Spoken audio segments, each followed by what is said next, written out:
So I was prepping my little one-shot, maybe two-shot adventure that I plan to run this holidays with my folks when I go see them for the holidays. Yay!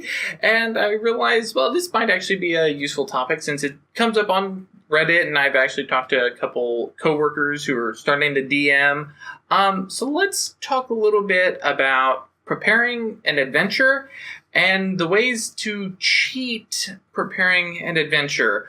In short, this is a list of things to prepare and things not to prepare for your D&D game. Now, I'm talking very specifically about per session. There might be some stuff that you want to do overarching that might not apply to this, but on the, hey, we're playing this Thursday, what should I make sure to prep? Here's some guidelines. First off, if you know that your players are going to meet some VIPs, make sure you have their names. Maybe their personalities, what they do, what their goals are. And the Dungeon Master's Guide, by the way, has a fantastic way of rolling some general stats. And of course, you have a lot of online tools that people have made generators for. Lots of easy ways to make a random NPC. And then you can take that and be like, well, actually, no, I need this guy to be greedy. He actually runs the Merchant Guild. He needs to be greedy. That's just his thing. Okay, make that little tweak. Make that easier on yourself. Do not go through and say, well, they're going to this new village and I'm going to name every NPC. There's no value in that. Yes, you will probably have one player who goes, what's this guy's name? And you go and just pull from a list of names. You don't have to have a reserved set of names that's this, Joe Schmo the guard. Just have a table either written down on a handy piece of paper, or I keep mine all on Google Drive, and just have, these are names from the region. And I tend to use, real world, ethnicity. So these guys have Norse-inspired names, these guys have African-inspired names, these guys have Japanese-inspired names. And so random names just from there.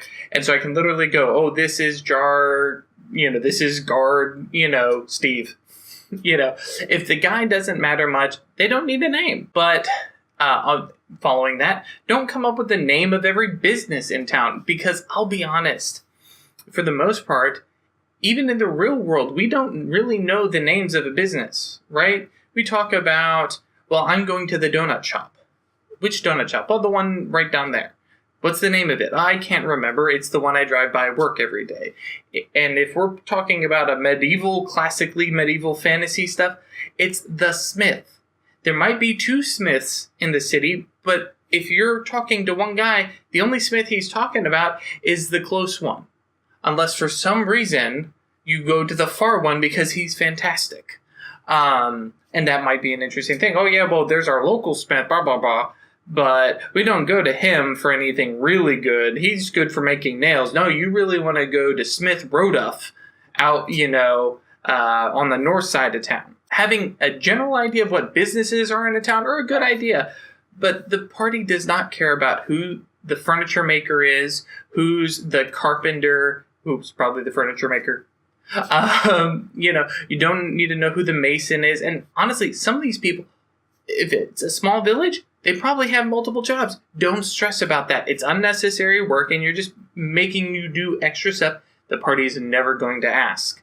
Following that same thing, and this one I'm going to blame on Matt Mercer, though Matt does tons of other great stuff, so, not every NPC needs to have a silly quirk. Not that all of Matt's does, but his most memorable ones do.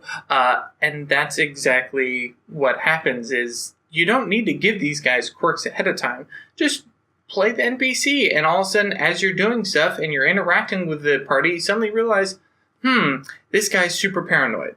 And now he's double checking it all. And you can, and especially if you're in a good tabletop, you can sit around and be constantly very looking around. And did somebody follow you? How do you know my name? Well, it's on the sign outside. Oh, right. And you can just play it up. Don't necessarily plan these things out, especially if the players walk in and you have this fantastical quirk and they go, okay, well, so what's in the shop? Well, this thing and this thing. And the guy walks over. Oh, well, I just want to buy that thing. Okay, they're clearly not interested in talking to the shopkeeper. They just want to buy this thing and they want to get out. use those quirks for PCs or NPCs that they need to talk to or want to talk to. If they're talking to the guard captain and trying to figure out what's going on in town, that guy suddenly needs to have a quirk. So have a list of quirks.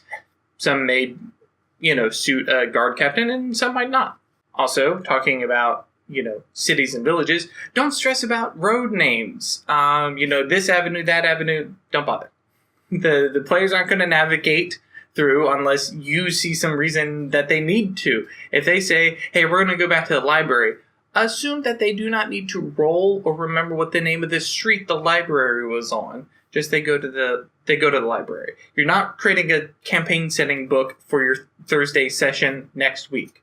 Another way instead to kind of breathe some life into the city is talk about the bits of architecture that they see in the area. So if this is a more rundown portion of town, talk about the fact that you can occasionally walk by a house and you can see into their living room, not through a window, just because there's a chunk of stone or brick that's, fallen out and they haven't bothered to repair it. Maybe it's got a big piece of, linen or cloth that's been, weathered or leather or whatever that's, put over and it's flapping in the wind and occasionally you can see and, smell them cooking, whatever. Stuff like that. Explain that you're in this big human city and as you're walking through and you're heading to this blacksmith and you're following the directions the locals gave you and, all the houses look a little different. They're a little bit shorter, a little bit squarer, and, this is dwarven architecture that I'm seeing just above ground. It's kind of interesting to see that. And all of a sudden now they're like, oh yeah, we'll remember this. And, even if the,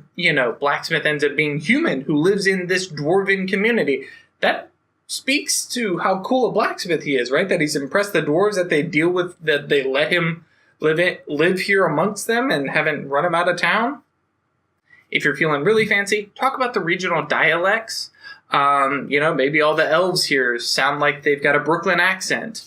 Or the dwarves are from Minnesota. Yes, I stole that from that thing that you saw on Tumblr. It's okay. And these are things that are more general, and it's easy to just put a little note that says, oh yeah, they have these accents. And I'll be honest, if it's just a bunch of NPCs, I don't even try to put on the accent. I just speak normally and say, oh yeah, they sound like this. Don't stress yourself about trying to do an accent for every single person that they meet and trying to shift gears of, well, the dwarves sound like this, the elves sound like this, and you're having to keep track in your head. Just speak normally and just remember that that's what they sound like. Leave it up to the players to play that in their head. And this is the part where we get into some of the cheating that I will do as a DM to kind of help my prep time work a little bit better. So when the party is investigating and traveling, I don't give them a map that they then follow and I uncover it little by little by little and they see, oh, look at this huge map I've created. I don't have time to create a map like that. What I do, though, is I can plan what they're going to come up against next. And even though the party walks forward and they come across 3 paths, and okay, well, which way should we go? Well, we can do the Gandalf thing and go, fresher air here. Okay, that one leads up. Oh, that one leads down. Depending on where the players are wanting to go, it's going to lead one way or another. But if no matter which way they go, if they're going to go up or if they're going to go down, you really, really need them to run into the half-orcs that are hiding in the old dwarven tunnels. Whether they go up or they go down, they're going to meet the half-orcs. You don't need to decide ahead of time if they're down deep hiding away or they're near the surface so that they can raid. Just have an answer for yourself in case the party asks why they're there. And just make sure that whichever path they choose, that's who they run into. Because that's all the party really cares about. They want to continue on with the adventure. If you determine that, well, they have to go to the half-orcs before they get to the other thing, that's cool. Again, you just put it in front of them. If the party goes left and you really need them to go right, why did you bother creating the left idea anyways? Just let them decide so they have the illusion of choice. Now, this is very, very important here. I am talking about when the party already knows where they want to go. I'm not talking about railroading here, where I don't care what choice they make, they're going to end up in the same place. That's messed up. This is just, they're traveling, and now you're going to give them an option, and it's just the illusion of an option. Rather than a straight tunnel that goes right to where they needed to go, give them the idea that this is a big, warped mountain, and they could go all sorts of different ways, and they just continue along the right way. Make them roll some survival checks. Don't stress yourself out going, okay, well, the half-orcs are this way, and I guess we'll make some kobolds that go over here. And so now you have 2 encounters. You have the kobold encounter, you have the half-orc encounter, and you only really need 1. If, however, your choices are return to the big city and find what bounties are, being requested on the big bounty board that you saw, or stay in the village and protect it from the oncoming horde of orcs, if they decide that they want to leave and go to the city, and that's a real choice, they can leave the village behind and it's going to get ransacked by orcs. That's the player decision. If you decide that, well, the party says we're going to leave this village because they're a bunch of, knuckleheads and we don't care about them and we just want to get paid and these villagers aren't going to pay us and we're going to leave, let them leave. Let the orcs come through. Do not do the morning that you start to leave, everything's in lockdown. The orcs have arrived in the middle of the night. The players wanted to leave before then. Why would you do that to them? That's railroading. Don't do that. The whole point of this is make stuff easy on yourself. Don't over prep, because half the time the party isn't even going to see that stuff. So only make stuff that you think the party is going to see, and make sure that the stuff that the party needs to see is available and is the thing that they see. Don't make extra stuff because that's filler. That's the same problem with random encounters when they travel. Nobody cares about them being attacked by bandits. Either the bandits are just going to die real quick and everyone's just been annoyed because we had to stop to kill some bandits, or the bandits are going to be scarier than the adventure that they're heading to because they have to be in order to pose a challenge to the party. Crazy pills. Stuff like that, Basically, make sure that you have a broad idea of what the party's goals are and set up stuff for them to see it and let them decide how they get there. No matter where they go, whichever left path, right path, they're going to get there.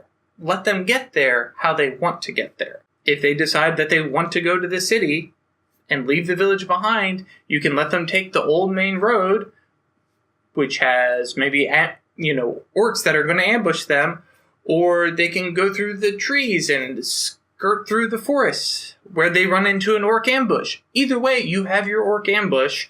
They're still going to the city. Hopefully this was actually useful for you, especially new DMs, because this one seems to come up a lot in conversation where people are like, oh, I spend hours prepping, and okay, some days that's appropriate, but when you're already in the midst of what's going on and you know the next places that they're going, don't stress. Keep it easy on yourself and, spend the rest of that time planting the next step. So, again, hopefully this was useful, and I think next video we will be previewing Stars Without Numbers. Fingers crossed. I think I got a handle on that one. See you guys.